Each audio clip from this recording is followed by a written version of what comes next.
Hello friends, good morning. आप देख रहे हैं आपका अपना और पाठशाला 2020 एजुकेशन चैनल और पाठशाला 2020 में आपका स्वागत है। आज हम पढ़ेंगे 23 अक्टूबर 2020 के इंपॉर्टेंट करंट अफेयर क्वेश्चंस और प्रत्येक क्वेश्चन के बाद हम उस क्वेश्चन के बारे में डिटेल में जानेंगे और जो कल क्वेश्चन आपसे मालूम किया गया था आज उस क्वेश्चन के बारे में भी जानेंगे। तो यदि आप हमारे चैनल पर नए हैं तो चैनल को लाइक से सब्सक्राइब करें और बेल आइकन को दबाना ना भूलें, जिससे हमारे क्लास की नोटिफिकेशन आपको मिलती रहेगी। तो चलते हैं अपने क्वेश्चन की तरफ। अक्टूबर 2020 में निम्न में से किसने नेपाल में इलेक्ट्रिक ऑटो निमजी का निर्यात शुरू किया है? Option number 1 Indian automobile limited, option number 2 Kerala automobile limited, option number 3 Greenland automobile private limited, option number 4 क्रांति ऑटोमोबाइल लिमिटेड। इसका सही ऑप्शन है option number 2 Kerala automobile limited.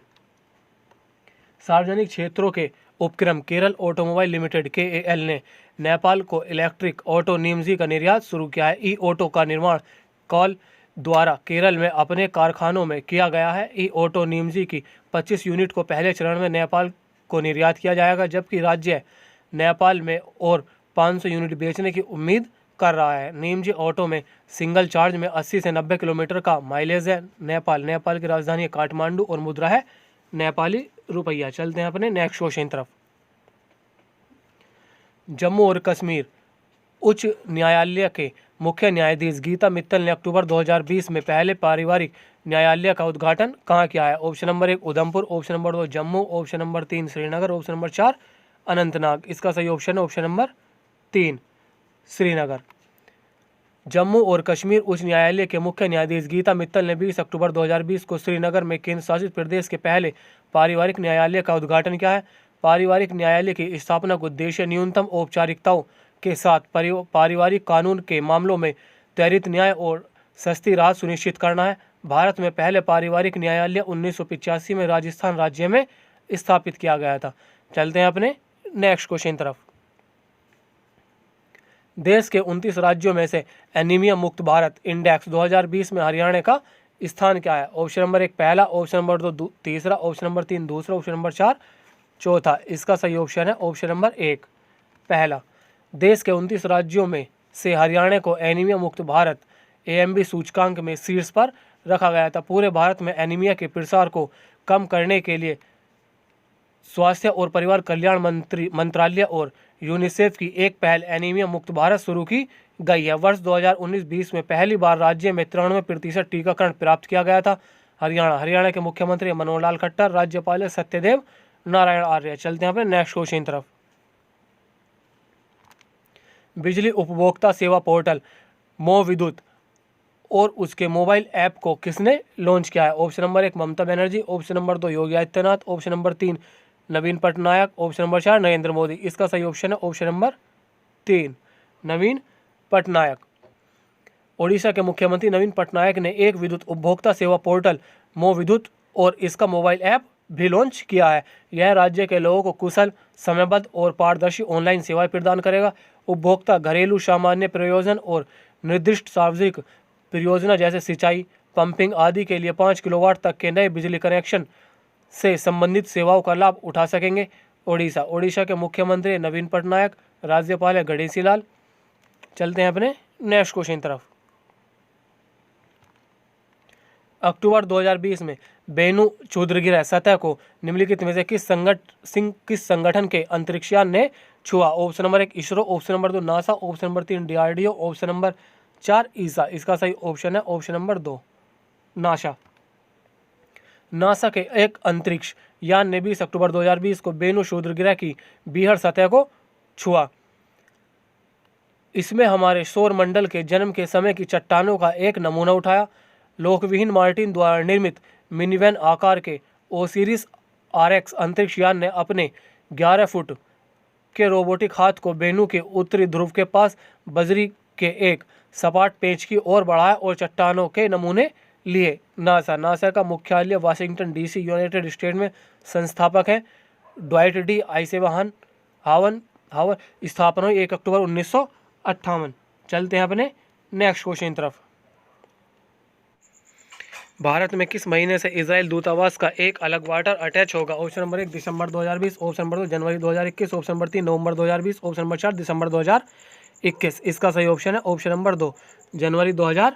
21। इससे भारत के जल प्रबंधन और कृषि क्षेत्रों में प्रगति के लिए इजरायली सर्वोत्तम प्रथाओं और प्रौद्योगिकी को साझा करने में मदद मिलेगी। एक और महत्वपूर्ण विकास में इजराइल जल्द ही क्षेत्र में अपनी उपस्थिति और सहयोग बढ़ाने के उद्देश्य से उत्तर पूर्व में एक मानक कौशल को नामित करेगा। इजराइल के राष्ट्रपति हैं रूवेन रिवलिन, राजधानी है यरूशलेम, मुद्रा है इजरायली शेकेल। चलते हैं अपने नेक्स्ट क्वेश्चन तरफ। रक्षा सचिव वेन वालेस के अनुसार कौन सा देश दुनिया की सबसे बड़ी सतह और उपसतह समुद्री बेड़ों का निर्माण करना चाहता है? ऑप्शन नंबर 1 रूस, option number 2 America, option number 3 चीन, ऑप्शन नंबर 4 जापान। इसका सही ऑप्शन है ऑप्शन नंबर 3 चीन। रक्षा सचिव वेन वालेस ने अटलांटिक फ्यूचर फोरम को बताया चीन दुनिया की सबसे बड़ी समुद्री सतह और उपग्रह समुद्री बेड़ों में वृद्धि कर रहा है। Atlantic future forum United kingdom और संयुक्त राज्य अमेरिका के बीच वार्षिक रक्षा सुरक्षा प्रौद्योगिकी और व्यापार शिखर सम्मेलन है। चीन के राष्ट्रपति हैं शी जिनपिंग, राजधानी बीजिंग और मुद्रा चीनी युआन। चलते हैं अपने नेक्स्ट क्वेश्चन तरफ। अक्टूबर 2020 में किसने मोटर चालकों से वायु प्रदूषण को प्रभावित करने वाले स्थानीय कारकों को कम करने के लिए एक सरकारी अभियान के हिस्से के रूप में ट्रैफिक सिग्नल पर अपने इंजन को बंद करने की अपील की है? Option number 1 Amit Shah, option number 2 Manish Sisodia, option number 3 Arvind Kejriwal, option number 4 Piyush Goyal. इसका सही ऑप्शन है option number 3 Arvind Kejriwal.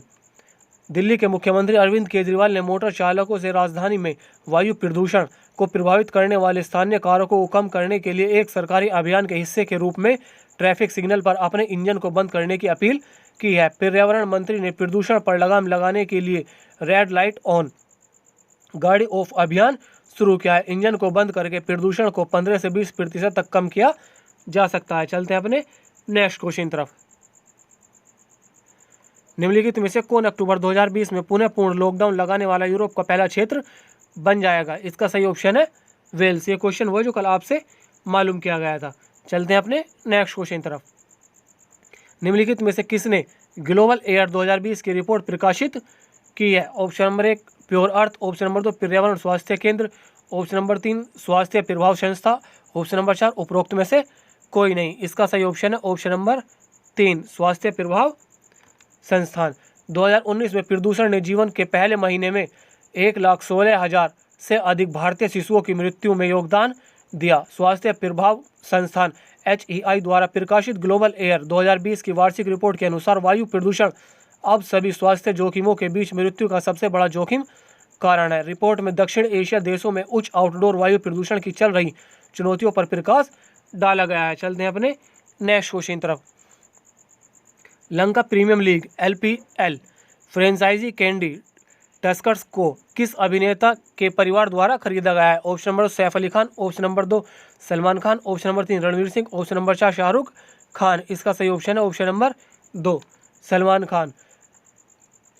Tournament शुरू में अगस्त 2020 में निर्धारित किया गया था, लेकिन कोविड-19 महामारी कारण स्थगित करना पड़ा। अब यह 21 नवंबर से 13 दिसंबर 2020 तक आयोजित किया जाएगा, जिसमें 5 फ्रेंचाइजी खिताब के लिए लड़ेंगे। चलते हैं अपने नेक्स्ट क्वेश्चन तरफ। अक्टूबर 2020 में सेबी ने प्रभात डेयरी लिमिटेड को फोरेंसिक ऑडिटर्स के साथ सहयोग करने में विफल रहने के लिए एस्क्रो में कितने रुपए जमा कराने का निर्देश दिया है? Option number 1 1,250 crore, option number 2 1,292 crore, option number 3 1,300 crore, option number 4 1,200 crore. इसका सही ऑप्शन है ऑप्शन नंबर 2 1,292 करोड़। भारतीय प्रतिभूति और विनिमय बोर्ड सेबी जो 20 अक्टूबर को कथित हेरफेर के लिए प्रभात डेयरी लिमिटेड की जांच कर रहा है, ने उसे फोरेंसिक ऑडिटर्स के साथ सहयोग करने में विफल रहने के लिए एस्क्रो में 1,292 करोड़ रुपए जमा करने का निर्देश दिया। सेबी के अल्पसंख्यक निवेशकों ने खातों की पुस्तकों के विलंब और हेराफेरी में देरी की भी शिकायत की है। सेबी भारत में प्रतिभूति और कमोडिटी बाजार का नियामक है, जो भारत सरकार के स्वामित्व में है। इसकी स्थापना 12 अप्रैल 1988 में हुई थी। इसका मुख्यालय मुंबई में है। चलते हैं अपने नेक्स्ट क्वेश्चन तरफ। प्रधानमंत्री नरेंद्र मोदी अक्टूबर 2020 को किस राज्य में किसान सूर्योदय योजना शुरू करेंगे? Option number 1 Uttar Pradesh, option number 2 Bihar, option number 3 Gujarat, option number 4 Delhi. इसका सही ऑप्शन है ऑप्शन नंबर 3 गुजरात। 24 अक्टूबर 2020 को प्रधानमंत्री नरेंद्र मोदी आभासी रूप से गुजरात में कई महत्वपूर्ण परियोजनाओं का शुभारंभ करेंगे। इन परियोजनाओं में गिरनार पहाड़ियों की एक रोपवे परियोजना का शुभारंभ।